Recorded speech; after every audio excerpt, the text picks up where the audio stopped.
বলো দেবসেনা, বাহুবলী আর ভল্লাল দেবের মধ্যে তুমি কাকে বিয়ে করতে চাও? বাহুবলী তো বাটুল আর এটা তো অকর্মা। আমি বিয়ে করব কাটাপ্পাকে। এসব তুমি কি ভুলভাল বলতেছো? এই যে দেখো, এই রাজতলোয়ার যে বের করতে পারবে তার সাথেই তোমার বিয়ে হবে। ভল্লাল দেব, প্রথমে তুমি শুরু করো। যথাজ্ঞা রাজমাতা, এটা তো আমি এক তুড়িতে করে ফেলবো। আরে শালা, এটা বের হচ্ছে না কেন? শিট, আমি মনে হয় পারবো না। বাহুবলী, এবার তুমি খুলে দেখাও এই তলোয়ার। বাহুবলীর জয় হোক, বাহুবলীর জয় হোক।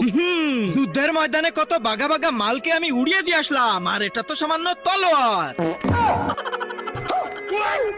এমন কি আছে এই তলোয়ারে যে তোমরা দুজন খুলতে পারলা না?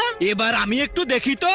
তার আগে আল্লাহকে ভালোবেসে থাকলে ভিডিওটাতে লাইক করে চ্যানেলটা সাবস্ক্রাইব করে দাও। আর যদি না করো তাহলে ভাববো তুমি আল্লাহকে ভালোই বাসো না।